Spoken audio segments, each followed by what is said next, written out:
So I hope people online still understood what is the task, but I will repeat just in case. So it is the task of automatically determining the speaker turns in a recording of the conversation, finding who spoke when. So now I'm showing to everybody an audio wave on the screen. And here I have marked what would be the desired output of a diarization system. So it would have to identify that the first segment belongs to some speaker 1, followed by a segment for speaker 2. Then there is some silence, which doesn't belong to anybody, and is followed by some third speaker.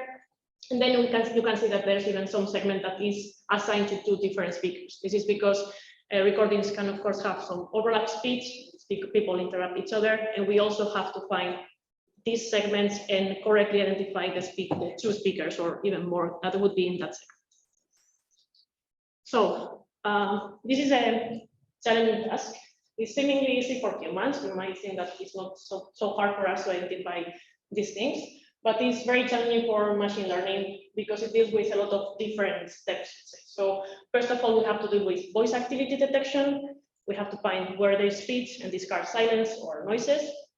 Then we have to segment those speech segments into some turns, preferably finding maybe the boundaries of the speakers so that we can then properly cluster the next segments.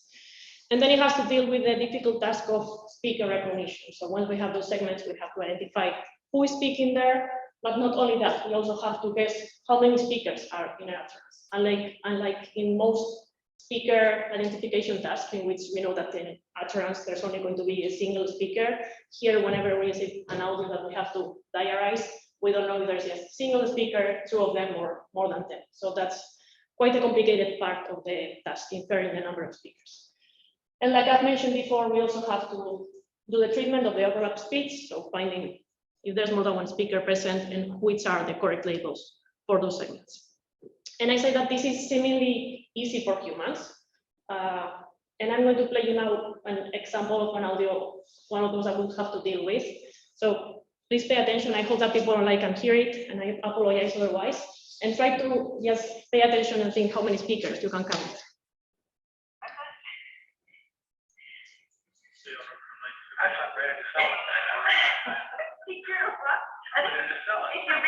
It's really good quality work that it might work, but you can't use the oil with it.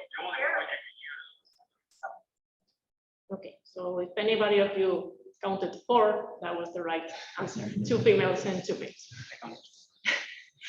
I will talk a little bit more about the data later on. But let me now define which are the main interests of or applications of diarization. So first of all, we'll have the indexing of audiovisual resources with speaker labels. And for you to understand what I mean here, I'm showing to the right some screenshot of an application developed by one of our colleagues, Spoken Data. And here you can see to the left so the audio waveform of this video, a snapshot of the video with some caption. And below it, you can see the different things that are being said and the background color denotes who is the speaker that is speaking there. So this would allow, if it would be implemented in different applications or resources, the instructor shares and access to these resources. And it could be of interest for several different parties, like public institutions such as parliaments and courts. It would be interesting to have it for TV and radio broadcasters. For example, we could have on TV the subtitles colored according to the speaker identity, making it more friendly for the user. Or it would allow making some search in, for example, YouTube, and we are not only looking for some specific person, but we can also, if we find an interview, like directly find the segments where that person is speaking. And it could be also interesting for companies. We could, for example, index meetings and imagine that you missed yesterday's meeting and you want to listen to it because there's something important that was said there, but you don't care about what all of your colleagues said there. You just want to make sure that you listen to your boss and you don't miss that part. So that would make that thing much easier. But besides this specific task for diarization, it is also helpful and relevant for other tasks. Mainly, it's useful for speaker adaptation in automatic speech recognition because it can make the models more effective if they are aware of who is the speaker that is speaking there. Or it can be helpful for speaker recognition in some specific scenarios. In the case that we have an audio and we want to know if some person is speaking there or not, but we can have more speakers. So eventually, we would have to run diarization there to discard the other speakers, which are sort of garbage, and we are only trying to find the speaker of interest. And there are more applications, but of course my time is limited. So for everybody to get the whole picture on what is diarization, I'm not going to only define the task, but also talk to you about how it is evaluated. And the main evaluation metric that we use is the one that I'm showing here, is diarization error rate, which is a rather simple metric and is time-based. So whenever we have some diarization system, let's say that we have the reference with the correct labels, and our system will output some other labels that we have found. And when we compare those two, we will have to account for what is the false alarm that we have made. That is, when we have found that there's some speech, but in the reference there was actually none speech. When did we have some miss? So when our system is saying that there's no speech, but in the reference there was some speech, and we are just not finding it. And when there is some kind of speaker error, and that case would be when in the reference it was labeled with some specific speaker, but we are incorrectly assigning it to a different speaker. So if we sum the time of those three measures and we divide it by the total amount of speech that we can find in the reference, that is basically the error that our system is making. And recall that we have to also account for the overlap speech. I have some maybe more elaborated way of describing this in case anybody is interested on the metrics. I can talk about them again at the end of the talk. So we know what is the task. So how are the systems that we use to deal with diarization? And I will start talking about these standard, traditional, cascade, or module-based systems. There's different names in the literature, or the systems that have been popular, let's say, since the beginnings of speaker diarization in the late 90s until very recently.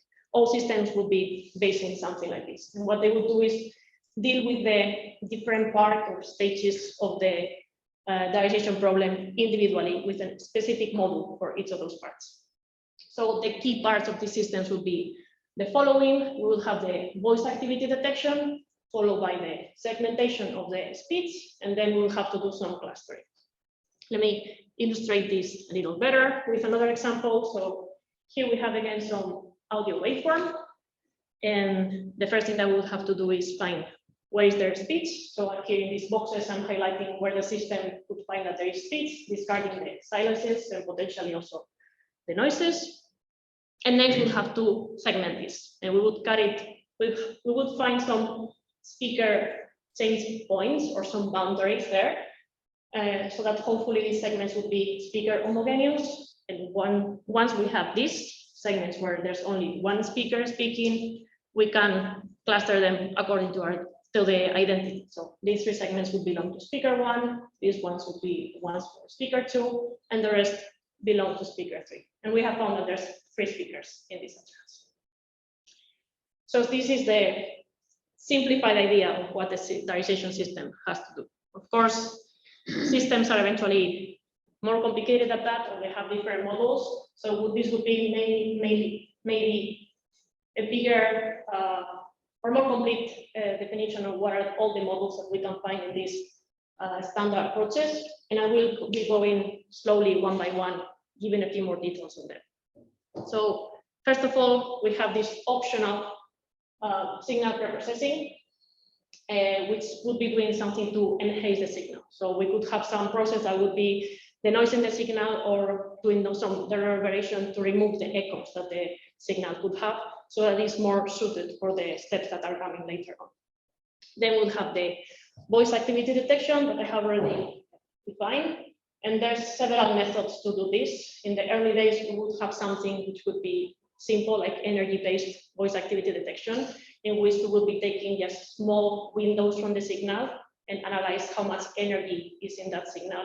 Whenever it would be above some threshold, we say there's speech here, and if there's below some threshold, it was silence, and I'm not interested. But of course, nowadays there's more elaborated approaches, and most of the systems use some neural network-based approaches. Next, we'll have the segmentation to obtain these preferably speaker homogeneous segments.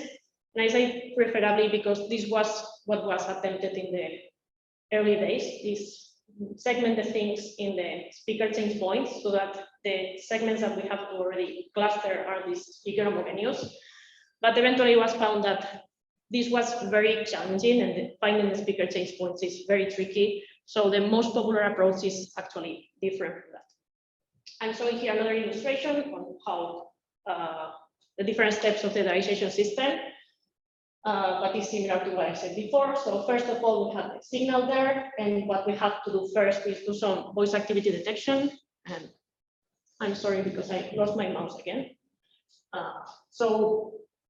Once we do the voice activity detection, you can see that we have some speech regions and some non-speech regions, silencers or noises. And from those speech regions, we are not trying to find some. You still have a free USB connector. But I'm not sure.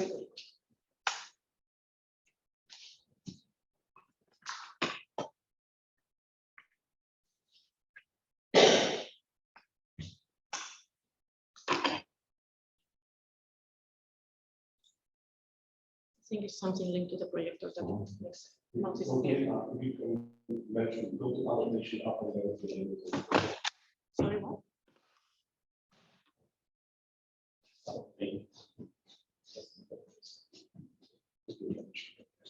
The mouse is somewhere out there. But I cannot see it.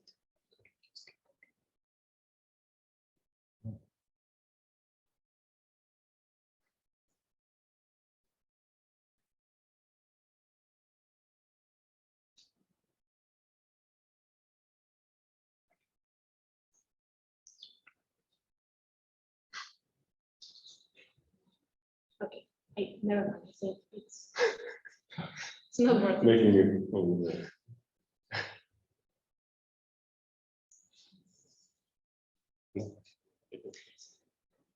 And now you cannot close it.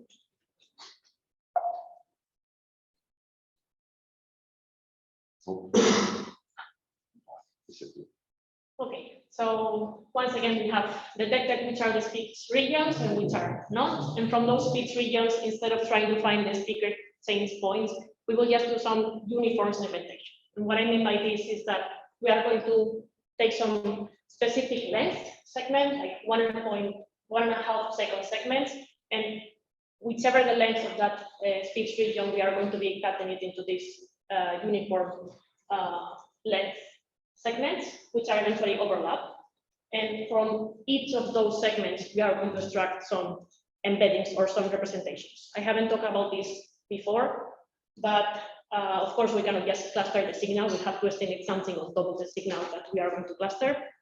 And this is what I'm going to describe next. So I'm going to extract some embeddings, and those are the things to cluster.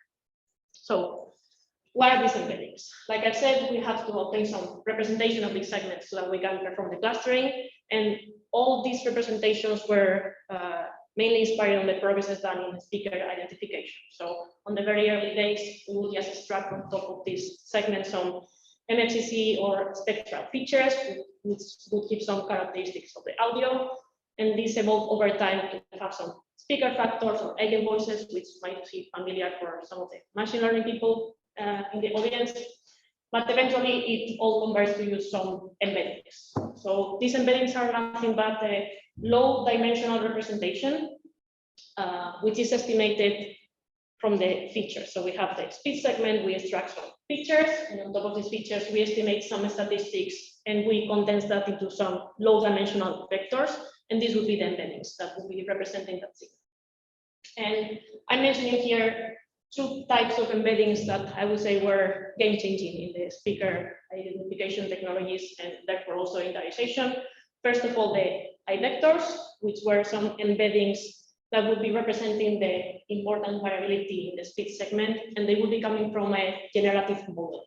For those of you who are familiar with it, they are derived eventually from some GMM subspace. But nowadays, the most popular thing is to use AICZECHIA, which are derived using artificial neural networks, which are trained specifically to discriminate between speakers. So eventually, these are very powerful embeddings. So once we have these representations or the embeddings, we have to just group these embeddings according to the speaker identity while inferring the number of speakers that we have there. Just a question on the X vectors. Are they trained on manually annotated data, like on speaker identities, or is it in some self-supervised?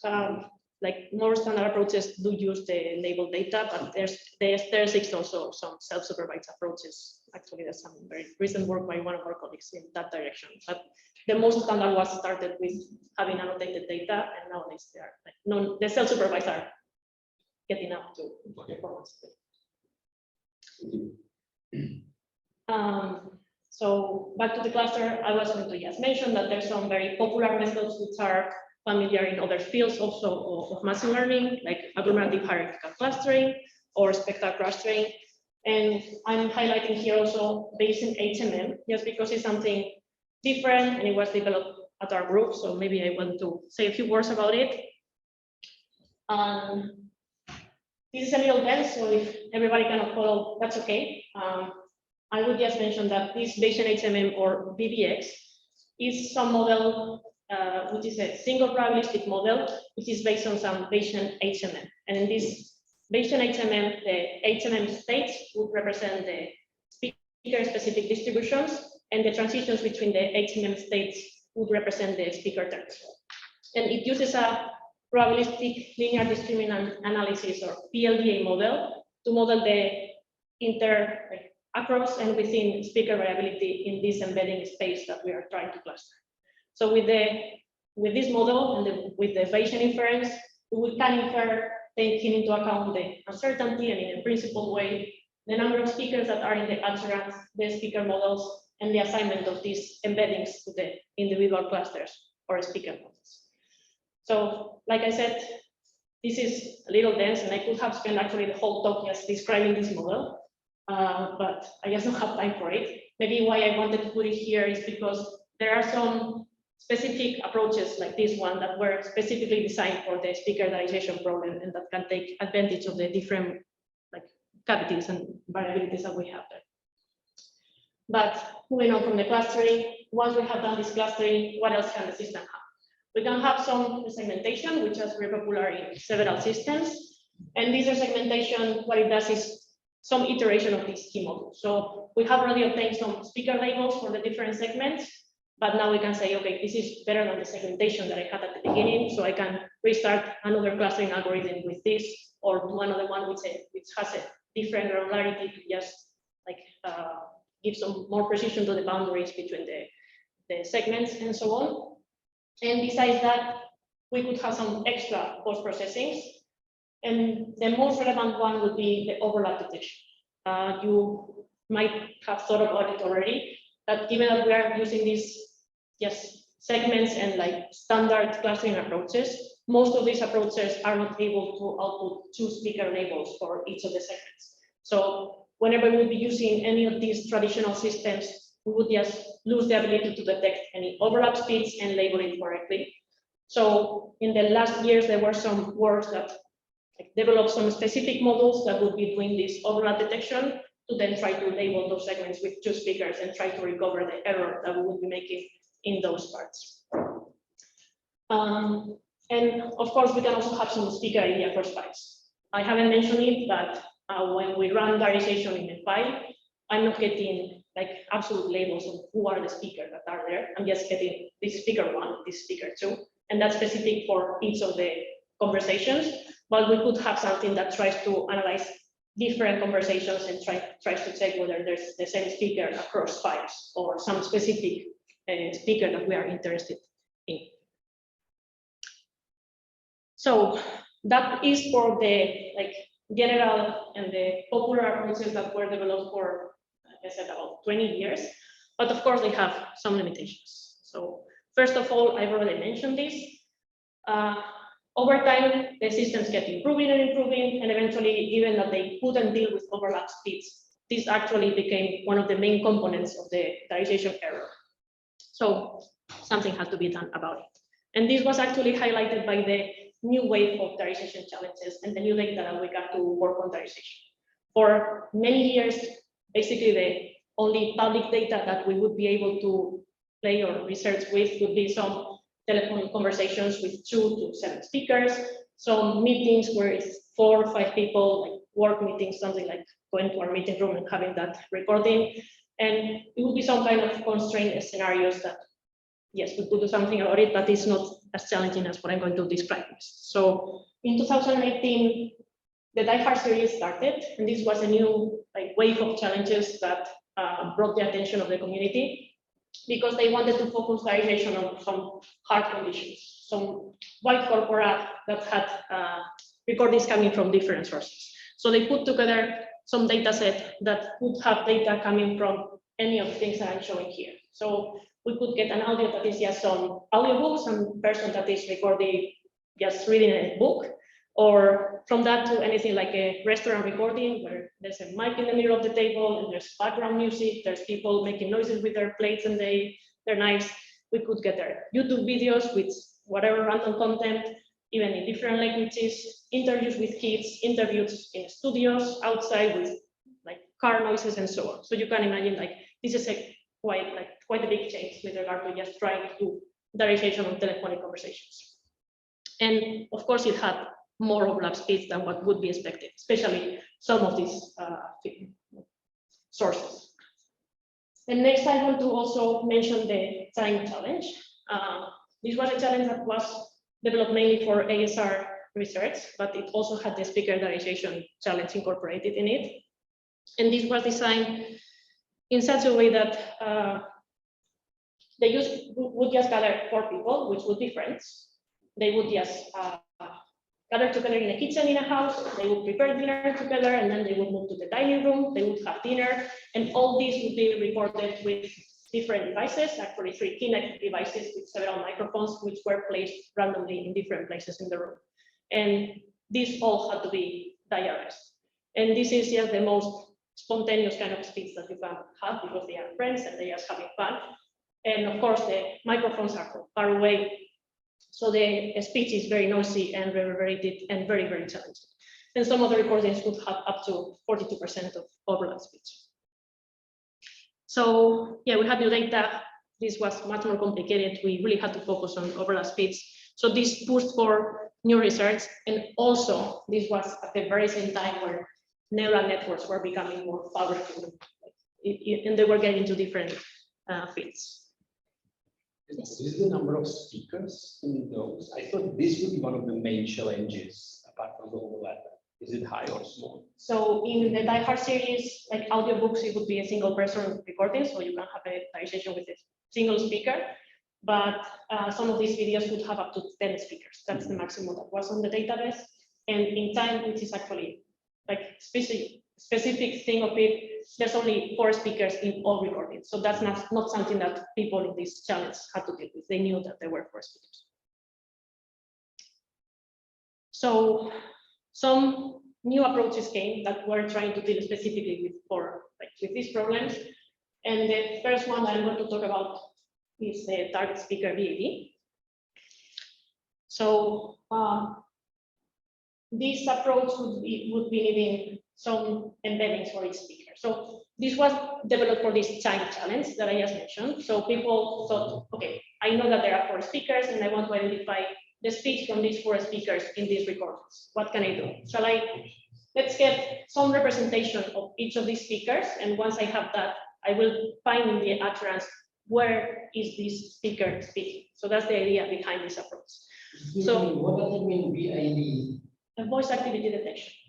So like voice activity detection for each target speaker individually. They are thinking of each of the speakers one at a time, and they are trying to find when that speaker is speaking. It would be better to avoid such short talk, because otherwise we don't remember them. Okay, sorry, it's the official name of it, but yes, I could have at least written it there. So what they would do is they would run some initial diarization using one of the systems that I have already described, and targeting that they have to find 4 speakers, and then they would have the speech regions for those speakers, and from those they would extract some specific embeddings for each of the 4 speakers. And then they would try to identify when each of those speakers is speaking.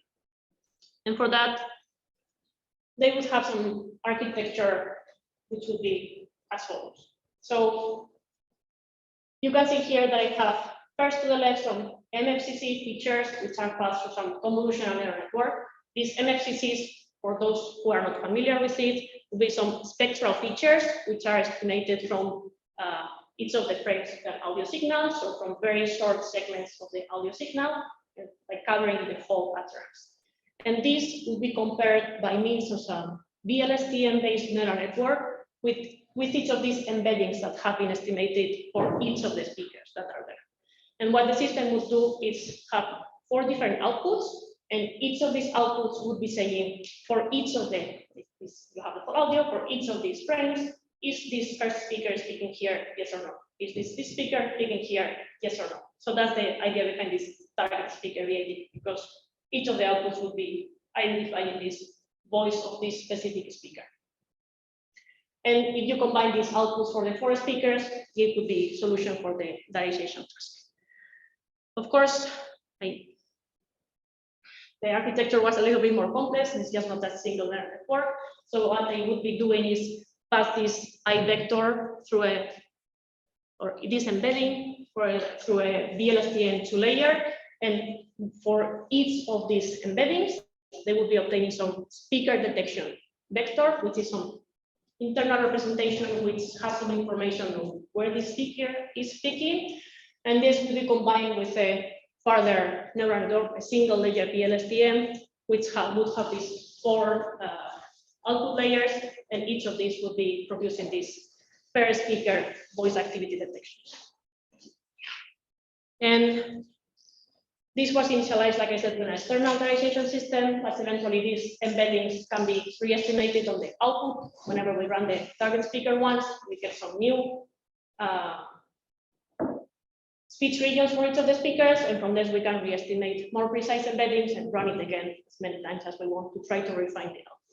And this whole thing needs to be, of course, trained on examples with overlap speaks, but the system would be able to eventually detect that 2 speakers are speaking at the same time. So this is one of the approaches that I wanted to talk about, and this is the other approach that I wanted to talk about as a novel approach, which is called the end-to-end diarization. This is an all-in-one solution to the whole diarization task with a single model. So unlike these standard approaches, which have like 6 different models to do all the steps individually, this will be doing everything with just one model, including the VAD. And of course, given that it's a single model, you can just purely optimize it for the diarization task specifically. And you can also deal with overlap states. So how did they do that?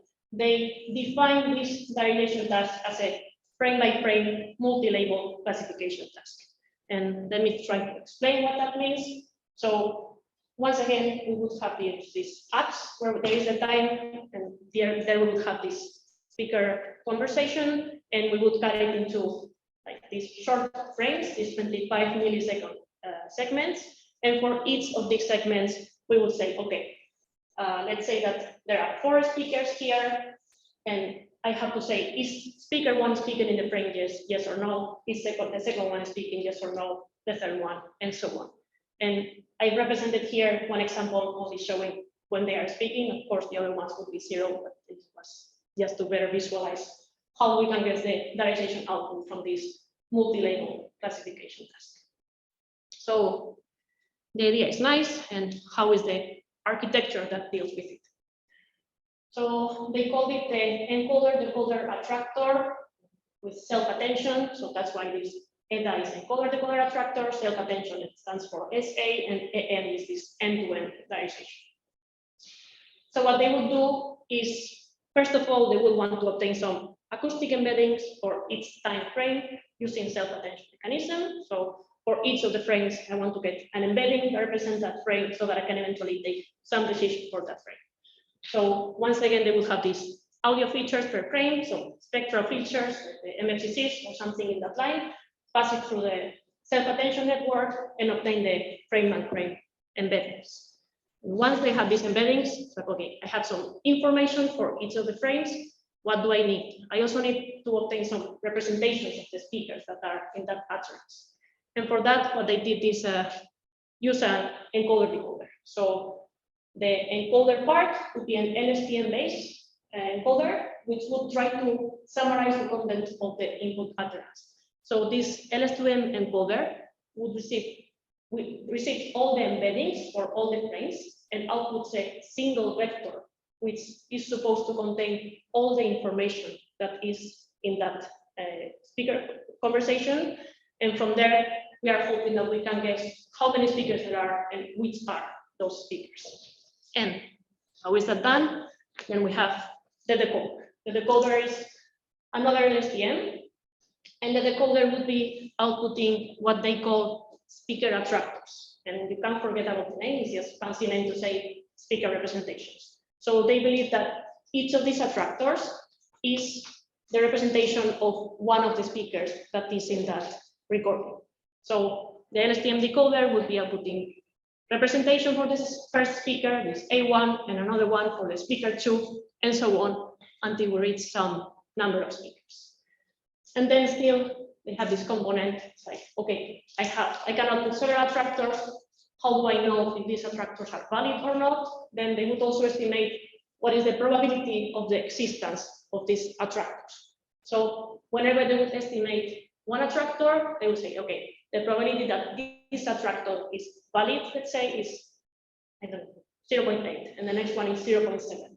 And then we will have some threshold and say, whenever we have the probability above this threshold, these attractors are valid.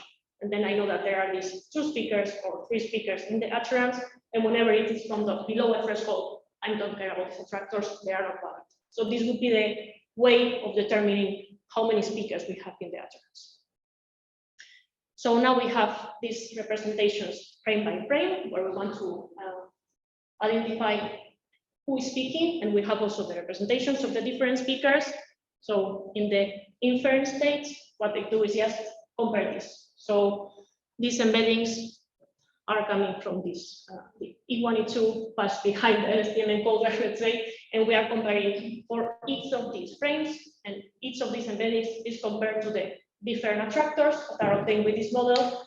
And in this way, we can say, okay, is in this first frame, each of these attractors present, yes or no? And here we output these diarization results, which are the probabilities that each of these attractors is in each of these frames, which solves the diarization.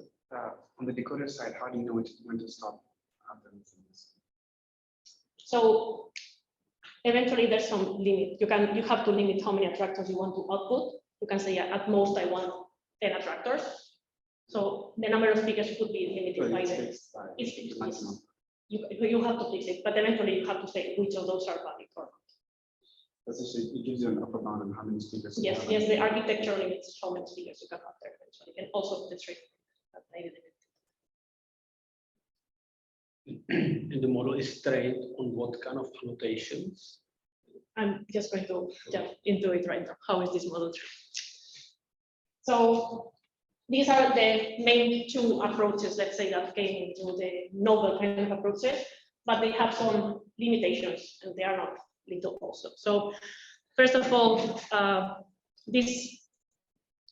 none of them can deal with really with a flexible number of speakers. First of all, the target speaker VAB is limited by the architecture. In this case, we knew that there were 4 speakers, and everything was designed exactly to output 4 speakers. If we know that there are 2 speakers, we can design it for 2. But if we don't know how many speakers are going to be in the utterance, this doesn't really work. We have to think of some other way of improving the system. In the case of end-to-end, this is limited by, I mean, we can have an upper bound, but we could say at maximum we have 30 speakers, and we know that for sure we are fitting there. But more problematic than that is that end-to-ends they have to be trained, and like any other generator, they are data hungry. They really need a lot of data to be trained on, and we just don't have that for diarization. It's very costly to get a lot of conversations properly labeled with all the speaker labels. So what we do for that is we artificially generate the data. So we just take individual segments from different speakers and we glue them together to build some artificial conversation. But it has been proven that if these models are trained with 2 speaker recordings, they eventually cannot learn to output more than 2. And if they are trained for 4, they struggle to output more than 4. And even if they output 5 or 6 speakers and they detect that there are more speakers, those attractors are not really reliable. So they are really, if we use specific amount of speakers in the training data, that's what the model is going to learn. And we cannot get over that. So this is the limitation mainly of these systems, and they also struggle with long recordings, mainly because we have to process the whole recording to get this internal representation of the whole utterance. So if the recording is very long, we just struggle with the memory capacities of the computers, basically. And finally, I also want to mention that this target speaker VAD outperforms significantly any other approach in this very specific time scenario. But otherwise, these end-to-end approaches perform very well on telephone data, but they don't perform that well in more challenging data. And this is also given by the fact that we have to generate this artificially generated data. It's easy to do that from telephone conversations, but if you want to simulate something that is closer to this restaurant with background music and so on, then you have so many channel effects, music in the background, and different noises help the system to identify, oh, there's new music, there's new speaker, maybe, but you want the system to learn that there's a new speaker and not just the background noises. So it's very tricky to make them learn in the most challenging scenarios. So that was it, what I was going to cover. I'm just going to talk about, to close the talk, part of the current trends. So of course, the current works are trying to get over these limitations. So for target speaker VAD, there's some works which are trying to make it flexible with regard to the number of speakers, or also using more powerful embeddings as input. For the end-to-end, they're also trying to extend it to more speakers, or replace parts of the architecture like the LSTMs, but the more developed attention mechanisms or transformers. There's combinations of these systems. So combinations of end-to-end and target speaker VAD and the standard approaches to get the benefits of the different worlds. And I actually have a couple of backup slides commenting on some of these approaches because I find them interesting, but I knew I didn't have time to talk about it. So if there's no questions, I could eventually just jump onto those also and present you some other approaches. There's some works on doing some joint ASR and diarization, although these are only emerging right now. And of course, there's efforts on how we can generate the data better for the system, so we can train the end-to-end systems better, or even this self-supervised where we don't have labels, but we learn to generate the labels. And finally, I didn't mention this at all in the talk, but all of these were offline approaches. So that means that whenever I'm running diarization, I get the whole recording and I analyze all of it. But of course, there's interest on having online diarization. And this would be that in the live stream, I'm just getting the signal, and as it comes, I want to say which is the speaker that is coming with some little delay. So there's also efforts to, let's say, adapt all these approaches so that they work on a online fashion. And finally, because I mentioned that the challenges were very important and they brought some new data, there's still new challenges. Like Facebook recently proposed this Ego 4D, which were some egocentric videos of people that had some recording devices on their heads, and they would just be recording what they see. And they proposed to do audio-visual diarization there, so not only with the audio, but also taking into account the video information from that recording. There's some AICZECHIA recent challenge, which deadline was actually yesterday, which had very long recordings. So this would be like the new challenge that will be posed by this AICZECHIA. And we know that new diehard is coming next year, but we don't know what will come with it. And that is all I had to say. Thanks for your attention. Thank you.